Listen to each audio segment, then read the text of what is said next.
Hey, Coach, thanks for taking the time for us today. We'll start with Elliot and then go to John McMullen.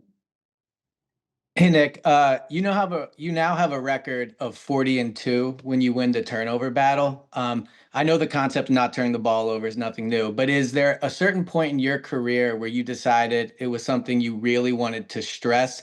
And why do you think your team in particular has so much success when you win the turnover battle? Yeah, I think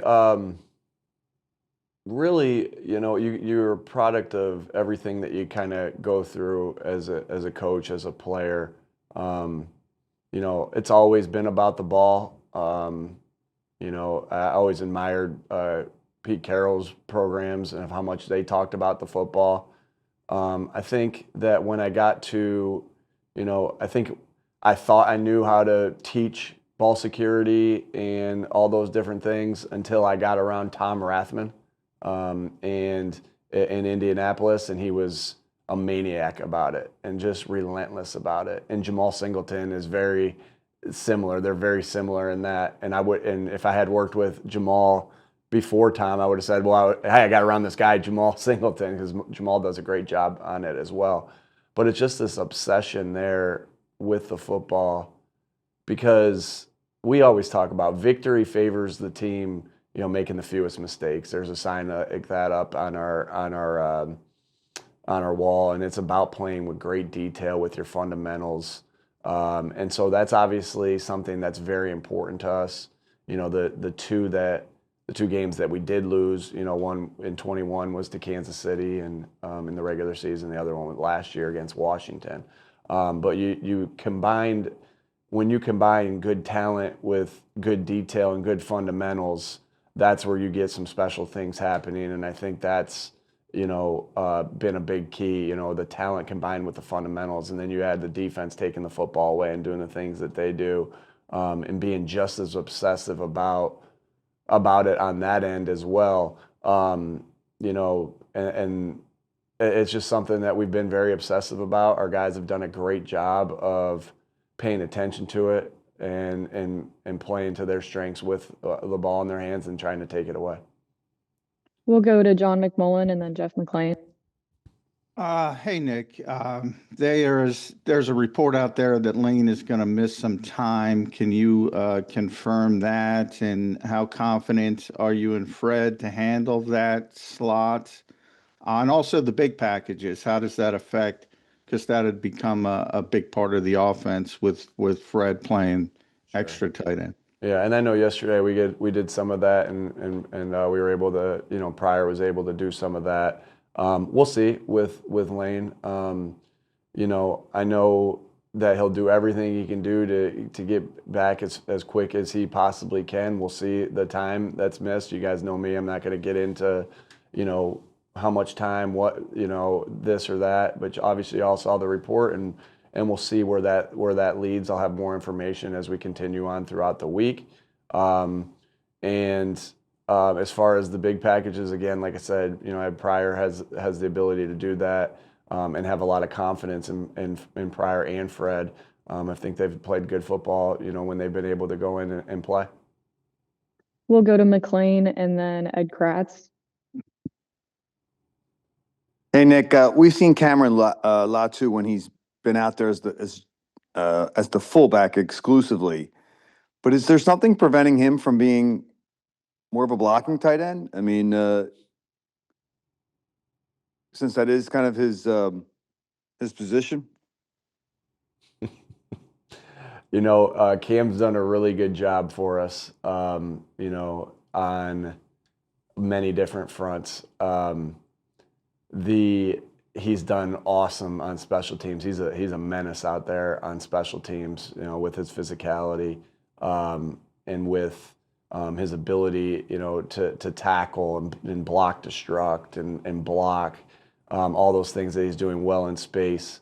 Obviously he's playing our fullback position, like you mentioned, and we're really pleased with the guys that we have playing the tight end position. That doesn't mean that he can't go in there and function at a high level, but we're pleased with the guys that we have in there and what they're doing, and know that Cam can go in and be successful with it as well.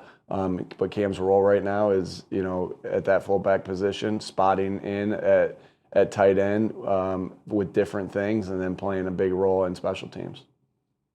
We'll go to Ed and then Dave Zangaro. Yeah, hi, Nick. I want to ask you about Jalen Phillips. I know it's a short sample size, 2 games, but this defense has only allowed 16 points against 2 very good offenses. How much difference has he made on that defensive front now that you've seen him for 2 games and X amount of practices? Yeah, he plays with a great physicality. He plays with a great motor.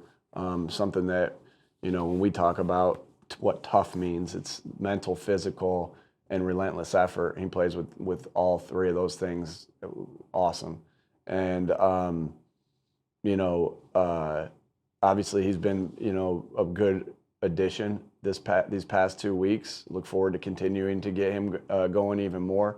But I think the front as a whole has continued to excel as well. And that's just those guys playing great team football together because it's happening in the secondary as well. We're getting good matches, we're getting good rushes, and all that works in conjunction with each other.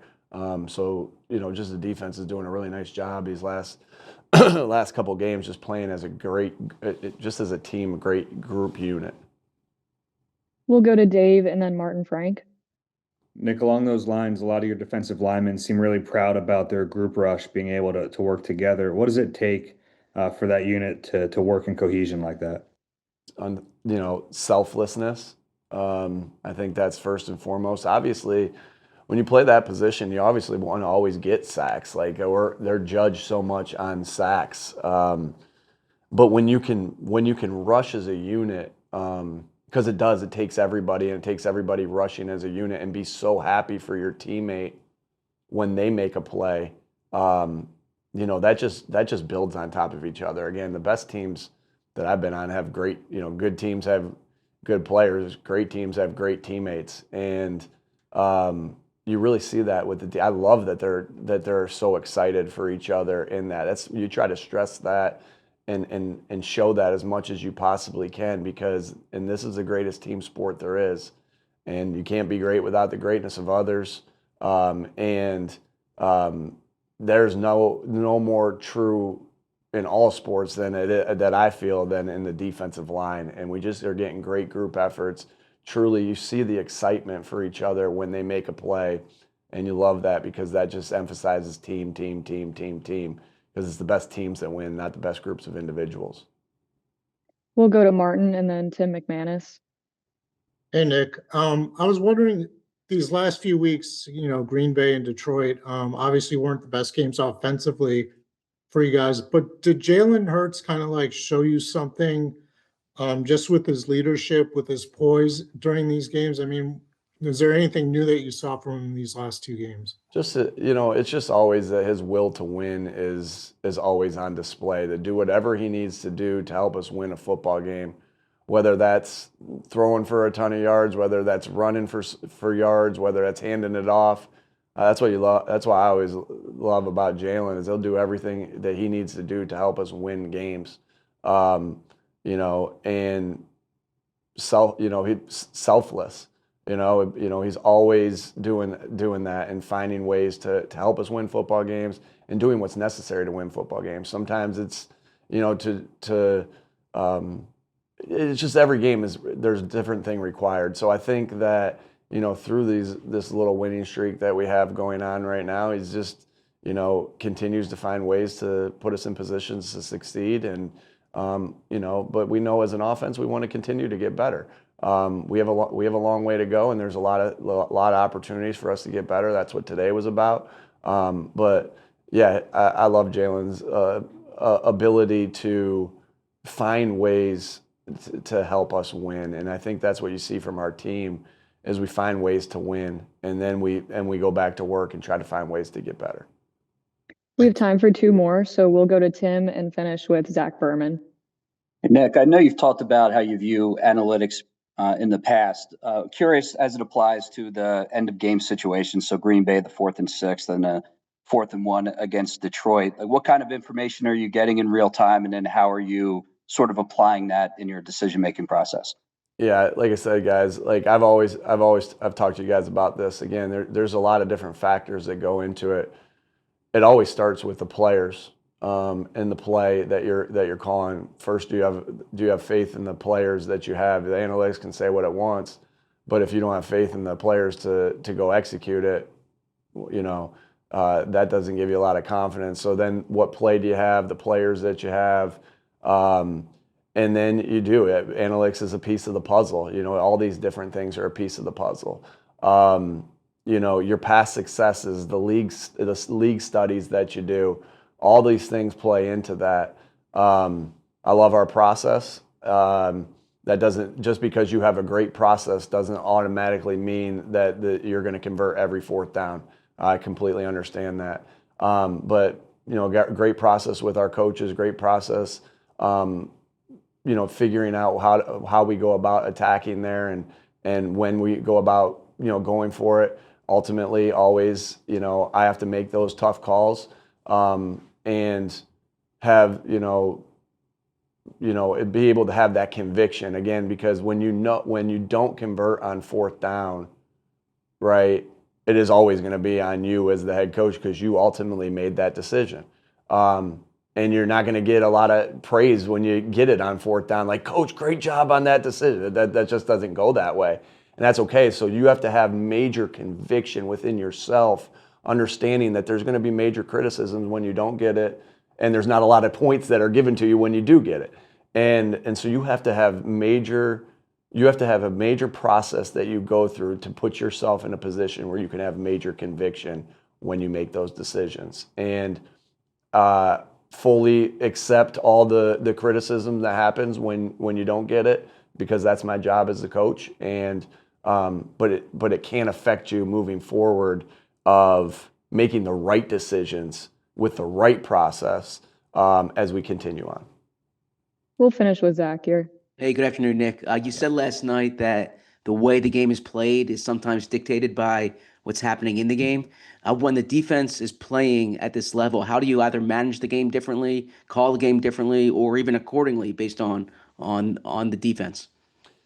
Yeah, I think that will get a little bit technical, Zach. I don't want to get into everything there. There are obviously different things, but it can affect decision making in the second half. Of